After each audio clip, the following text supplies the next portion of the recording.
नमस्कार देवियों और सज्जनों, व्यालोकवाणी में एक बार फिर से आपका स्वागत है। और जैसी की रवायत है कि मैं स्टोरीज को फॉलो अप करता हूं, तो पिछली बार बहराइच बुलडोजर और बाबा बुलडोजर इसके मुद्दे पर हमने अवनीश शर्मा जी से बात की थी। अब अचानक से कुछ कंगले, कुछ गिरोहिये हल्ला करने लगे हैं कि कौवा कान लेकर भाग गया। बात कर रहा हूं मैं इलाहाबाद हाई कोर्ट के लखनऊ बेंच ने एक फैसला सुनाया है। वो याचिका एक सामाजिक संस्था सो कॉल्ड की तरफ से थी। कल रविवार था, शाम के 6 बजे ये याचिका दाखिल हुई और तत्काल इस पर कार्रवाई भी हो गई, सुनवाई भी हो गई और उसके बाद प्रेस इस पर खेलने भी लगा, जिसे हम मीडिया कहते हैं, कि बुलडोजर पर कस गई लगाम, बाबा के बुलडोजर पर लगा दिया नकेल। लेकिन असल मुद्दा कहाँ है? असल बात कहाँ है? क्या कोर्ट ने ध्वस्तीकरण पर रोक लगाने के लिए कहा है? क्या ये याचिका उस बहराइच कांड के मुख्य आरोपित अब्दुल हमीद से जुड़ी हुई है? क्या यह याचिका उन्होंने दी थी? इन तमाम बातों पर से धूल हटाने के लिए हम फिर से ले आए हैं अवनीश जी को। अवनीश जी, बहुत बहुत स्वागत है आपका। और इसके साथ ही आपको नमस्कार, आपके सभी दर्शकों को प्रणाम जी। और इसके साथ ही दर्शकों के सामने धूल से पड़ा एक आईना है, प्लीज उसको अपने फैक्ट से आप साफ कर दें। जी बिल्कुल। व्यालोक जी, देखिए, मैंने पहले ही आपसे चर्चा में दो बातें की थी।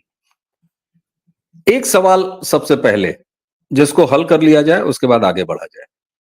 क्या बहराइच, जो कि उत्तर प्रदेश का एक जिला है, वहां पर अब्दुल हमीद, जो कि बहराइच हत्याकांड, जिसमें एक हिंदू नवयुवक की सड़क से खींच के शोभा यात्रा के बीच से घर में ले जाके उसकी नृशंस हत्या कर दी गई, उन हत्या आरोपियों का पिता अब्दुल हमीद, क्या ये बुलडोजर की कार्रवाई अब्दुल हमीद के ऊपर है? ये सर पहला सवाल, जिसको हल करते ही बहुत सारी चीजें अपने आप साफ हो जाएंगी। तो जवाब यह है साहब कि बुलडोजर की यह कार्रवाई जो बहराइच जिला प्रशासन कर रहा है, जिसको कि बुलडोजर की कार्रवाई बोला जा रहा है, ये अवैध अतिक्रमण के खिलाफ चल रही एक पुरानी कार्रवाई का दूसरा चरण है। अब्दुल हमीद, जो कि बहराइच हत्याकांड के मुख्य आरोपी का पिता है, उसका दोष मात्र इतना है कि उसने भी महाराजगंज, जिस पर महसी चौक, जो कि घटना स्थल था जहां से शोभा यात्रा जा रही थी और ये पूरी घटना हुई बहराइच की, अब्दुल हमीद चचा का दोष मात्र इतना है कि उसने भी और बाकी लोगों की तरह अवैध अतिक्रमण पीडब्ल्यूडी की सड़क पर कर रखा है। ये पहला फैक्ट है। अब जब यहां से आप चलेंगे तो फिर सेक्टर 16 छाप मीडिया, जो कि अपने पिछवाड़े और उनका पूरा इकोसिस्टम अपने पिछवाड़े बुलडोजर के नाम का गुलाल लगा के अपनी मांग में बुलडोजर के रंग का सिंदूर लगा के जो नाच रहा है और सुहागिन बना हुआ घूम रहा है, तो साहब, हाई कोर्ट ने कोई बुलडोजर पर रोक नहीं लगाई। और जब मैं ये कह रहा हूं कि कल माननीय हाई कोर्ट की लखनऊ पीठ ने जब कोई रोक नहीं लगाई है, तो उसी के साथ मैं ये भी दोहरा दूं कि सुप्रीम कोर्ट ने भी जमाते इस्लामी के याचिका, जो कि बुलडोजर की कार्रवाई रोकने के मांग को लेकर सुप्रीम कोर्ट गई थी, उस पर भी कोई रोक नहीं लगाई थी। सुप्रीम कोर्ट ने क्या ऑब्जर्वेशन दिया था? सुप्रीम कोर्ट ने ऑब्जर्वेशन नहीं, मैं माफी चाहता हूं, टिप्पणी भी नहीं, अपने आदेश में यह कहा था कि हम किसी अवैध अतिक्रमण पर किसी प्रकार के ध्वस्तीकरण की कार्रवाई को रोक नहीं रहे हैं, न कभी रोक सकते हैं। बल्कि सुप्रीम कोर्ट ने यह कहा कि ऐसे जितने भी अवैध अतिक्रमण हैं, उन पर प्रशासन को ध्वस्तीकरण की कार्रवाई नियमानुसार करते रहनी चाहिए। और उसी के अनुपालन में जिस तरीके से पहले उत्तर प्रदेश में तमाम अवैध अतिक्रमणों पर ध्वस्तीकरण की कार्रवाई चल रही है, वही कार्रवाई एक बार फिर जारी है। ये शहर दर शहर चल रही है।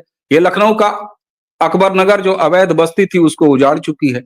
वो मुख्यमंत्री के गृहनगर अवैध अतिक्रमणकारियों पर बुलडोजर चला चुकी है।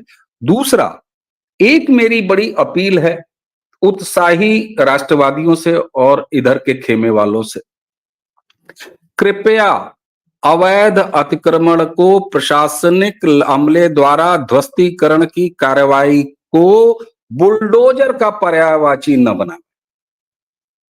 बुलडोजर मात्र एक यंत्र है, एक मशीन है जो बट नेचुरल है कि अवैध आरसीसी की दीवार को वही गिराएगा, भारत माता की जय के नारे नहीं गिराएंगे। अब आ जाते हैं कल जो याचिका दाखिल हुई। आपने कहा कि साहब संडे के दिन याचिका दाखिल हुई, मैं अप्रिशिएट करूंगा कि हाईकोर्ट ने उसको सुना, इसलिए कि तकनीकी तौर पर 3 दिन का नोटिस दिया था पीडब्ल्यूडी ने और तीसरा दिन कल खत्म हो रहा था। अगर उसको हाईकोर्ट ने कल नहीं सुना होता तो इस समय पीडब्ल्यूडी का बुलडोजर गरज रहा होता, जो कि तकनीकी रूप से कहीं ना कहीं एक दिक्कत पैदा कर सकता था आगे। व्यालोक जी, कल की बातचीत में भी मैंने एक चीज कहा था कि मेरा दावा है और मेरा चैलेंज है कि जिस देश में एक नाली से एक छोटी सी ईंट हटाने के खिलाफ 2 मिनट में स्टे ऑर्डर आता है, उत्तर प्रदेश में पिछले 7 से अधिक सालों से अवैध निर्माणों पर चल रहे बुलडोजर के खिलाफ कोई एक स्टे ऑर्डर किसी सेशन, किसी हाई कोर्ट, किसी सुप्रीम कोर्ट एक ही है, से कोई लाके दिखा दे, नहीं मिला।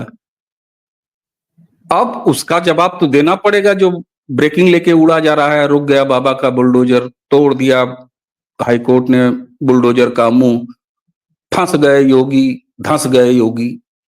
भाई साहब, सबसे पहले ये क्लियर कर लेते हैं कि याचिकाकर्ताओं की याचिका क्या थी हाईकोर्ट में। याचिका उनकी ये नहीं थी कि बुलडोजर की कार्रवाई या हमारे अवैध निर्माण पर ध्वस्तीकरण की कार्रवाई रोक दी जाए, ये थी ही नहीं। जब याचिका में ये एप्लीकेशन ही नहीं थी, ये डिमांड ही नहीं थी, ये याचना ही नहीं थी, तो फिर बुलडोजर की कार्रवाई रोक दी गई। ये कौन अनपढ़ कर रहे हैं भाई? ये कौन बेशर्म लोग कर रहे हैं? ये कौन सी व्हाट्सएप यूनिवर्सिटियों के भरोसे चलता हुआ मीडिया कर रहा है इस देश का, ब्रेकिंग बनाने के चक्कर में? याचिका में क्या कहा गया था कल? याचिका में यह कहा गया था कि साहब हुजूर आला, पीडब्ल्यूडी की सड़क पर बहराइच नाम के जिले में हमने जो ये अवैध कब्जा कर रखा है, उस पर हमको समेटने के लिए और जवाब देने के लिए केवल 3 दिन का नोटिस पीरियड दिया गया है। हे हुजूर आला, हे न्यायाधीश महोदय, इसकी मियाद जरा बढ़ा दीजिए। और हाईकोर्ट ने कहा यस, 15 दिन का समय और देते हैं। तो जो बुलडोजर आज चल रहा था उसको कोर्ट ने कहा कि 15 दिन का समय दे दीजिए, ताकि सुप्रीम कोर्ट ने जो डायरेक्शंस दिए हैं कि कहीं किसी नियम कानून का उल्लंघन न हो, इस सबको देख दाख के जो भी इलीगल प्रॉपर्टी है उस पर बुलडोजर चलाइए। अब 5 नवंबर को बुलडोजर गरजेगा। अब यहीं पर एक बात आती है, 5 नवंबर को बुलडोजर गरजेगा। असल में दर्शकों, हमारा जो देश है 2 बीमारियों से बहुत तेज ग्रस्त है। एक तो कौवा कान ले गया, तो हमारे यहाँ बीमारी है कि कान को नहीं टटोलते हैं, हम लोग कौवे के पीछे दौड़ते हैं। और यही मानसिकता नमक जैसी चीज को 200 रुपए किलो बिकवा सकती है। और सब लोग व्हाट्सएप यूनिवर्सिटी को गाली देते हैं, लेकिन सब लोग उसका इस्तेमाल भी करते हैं। वैसे ही जैसे इस देश में भ्रष्टाचार की समस्या है, कोई नहीं आज तक मिला मुझे। भाई साहब, इतनी छोटी छाटी जिंदगी में कोई एक व्यक्ति नहीं मिला जिसने कहा मेरा कोई रिश्तेदार या मेरे माई बाप, मेरे चाचा ताऊ कोई घूसखोर है। और भारत में बिना घूस के कुछ चलता नहीं। तो ये कौन लोग हैं? तो वही रहस्य यहां भी कि बुलडोजर चल गया, ध्वस्त हो गया, सितंबर से चल रहा है, किसी को मतलब नहीं था। लेकिन यहां क्या मिला? मसाला मिला। यहां क्या मिला? एक एंगल मिला। हिंदू लड़के की मुसलमान भीड़ ने हत्या की एंगल नहीं मिला। भाई लोगों ने पूरी इस बार, लेकिन एक चीज बड़ी खुशी की है अवनीश जी, कि इस बार लीपा पोती की कोशिशें, मतलब मैंने देखा कि पूरी टक्कर मिली, और इनफैक्ट इधर का जो हमारा लकड़बग्घों का शेर चीतों का समूह है वो थोड़ा हावी ही दिखा। जो इन लोगों ने नैरेटिव बनाने की कोशिश की बार बार, अब मैं थोड़ा उससे इतर आ जाता हूं भी, थोड़ा सा एक अलग सवाल है या अलग चर्चा है कि जो नैरेटिव बनाने की इन्होंने कोशिश की कि झंडा लगाया तो मार दिया, तो उस पर हम लोग की तरफ से जो नैरेटिव आया कि भैया झंडा लगाओगे, तो टक्कर बराबरी की रही इस बार दोनों खेमों में। मुझे आपके हम लोग कहने पर आपत्ति है। ये हम लोग जैसा कुछ नहीं होता। ये हाँ, ये हम लोग वो जैसा गलती कुछ से नहीं होता। निकला है, हम लोग नहीं है। हाँ, ये हम लोग जैसा कुछ नहीं होता व्यालोक जी। ये छल, प्रपंच, झूठ, मक्कारी, अफवाह, बेशर्मी के खिलाफ ईमानदारी, सच, फैक्ट, सत्य, नैतिकता, ये दो पक्ष हैं। और इस पक्ष में न सिर्फ भारत का मतदाता 2014 से खड़ा है, बल्कि नैरेटिव बिल्डर्स भी अब खड़े हैं।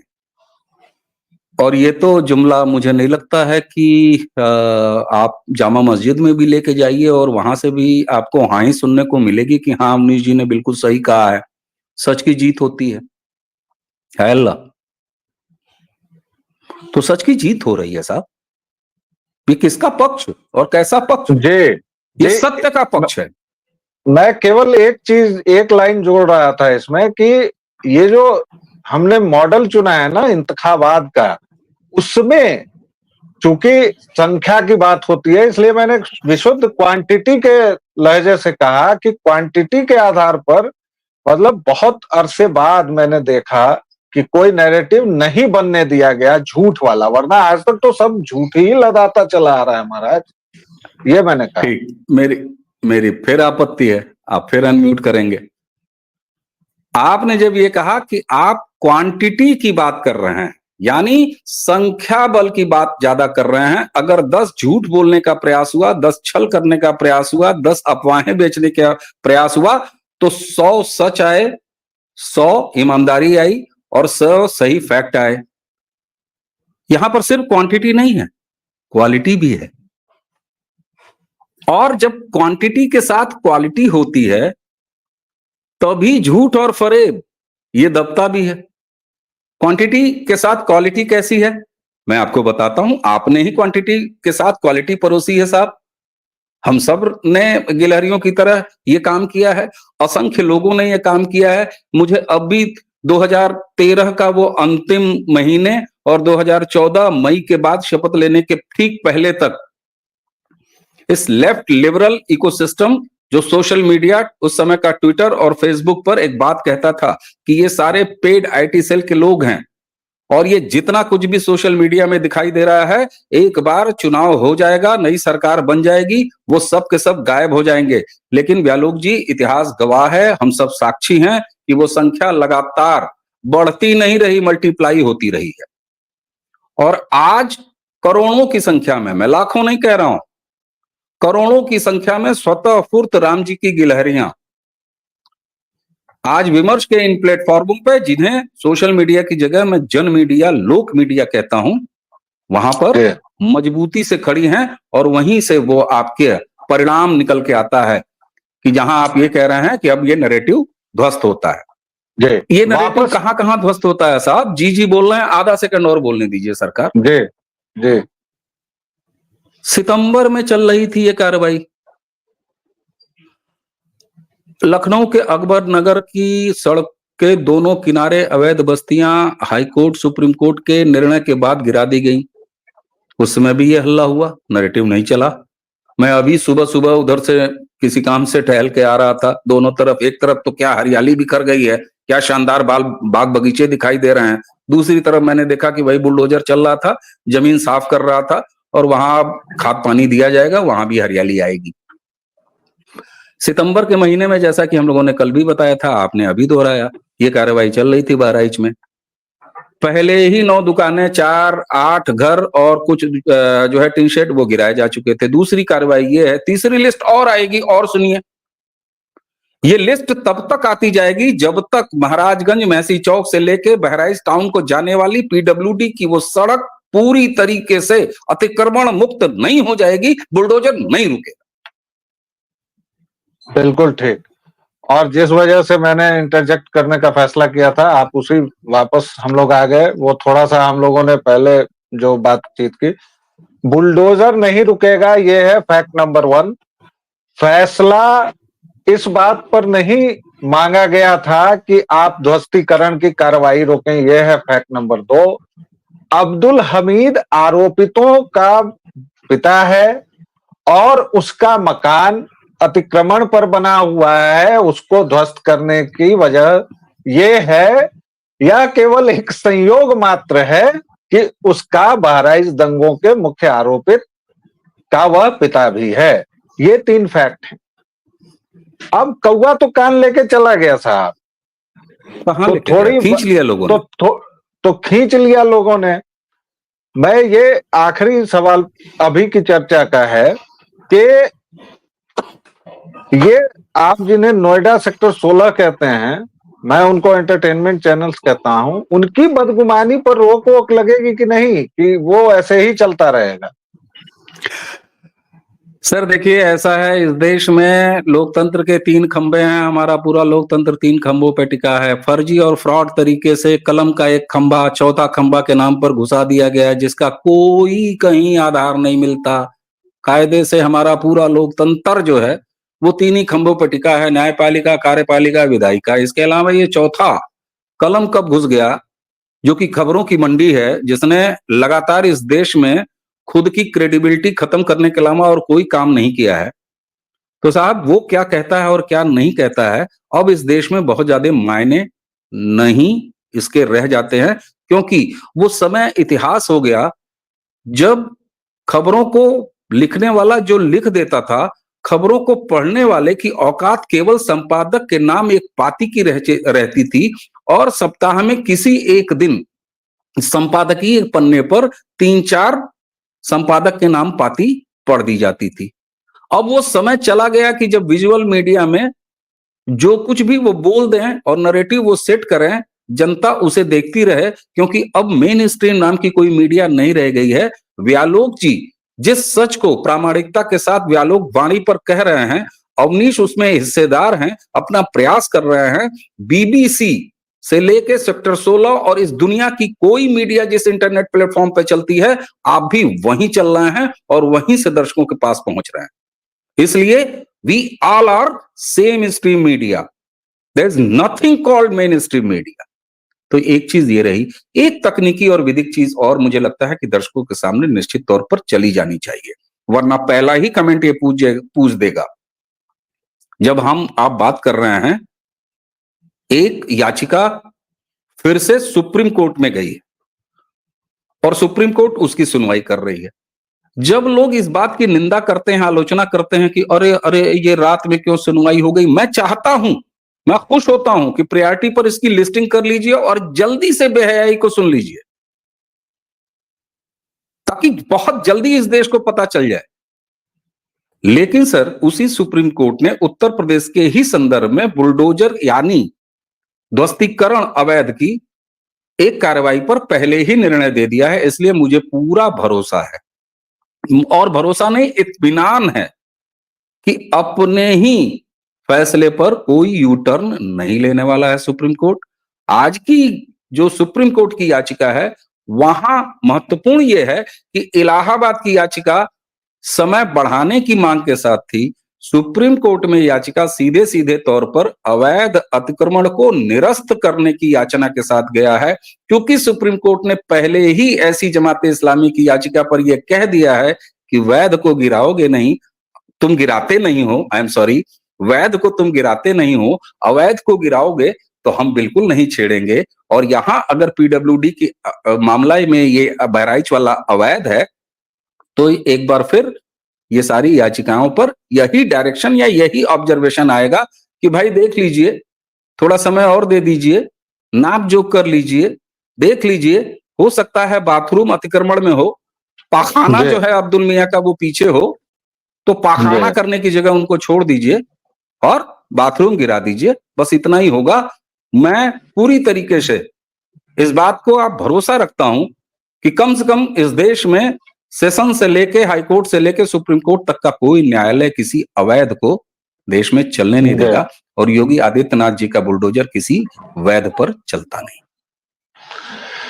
तो दर्शकों श्रोताओं, आपने फैक्ट्स सुने, जाने, और प्लीज इन फैक्ट्स पर सोचिएगा जरूर कि किस तरह इस देश में एक लंबी परंपरा चली आ रही है। तो उनसे बचकर रहिए जो लगातार बोल रहे हैं कि कार्रवाई पर रोक लग गई। सुप्रीम कोर्ट में आज दूसरी याचिका जो गई है, उसके अलावा पहले से भी जो एक याचिका पर सुनवाई हो रही है, वो दर्जनों याचिकाओं को इकट्ठा करने के बाद आप सोचिए कि अवैध के प्रति हम लोगों का कितना स्नेह है कि दर्जनों याचिकाएं बचाने को शामिल हो जाती हैं। बहरहाल फिलहाल अभी इस वीडियो में इतना ही। अगर इस पर कुछ और फॉलो अप करने की जरूरत होगी तो हम लोग फिर हाजिर होंगे। अवनीश जी, बहुत बहुत धन्यवाद आपका, आपने अपने व्यस्त शेड्यूल में से हमें समय दिया। जय sir Siya Ram. Thank you sir, जय जय सिया राम।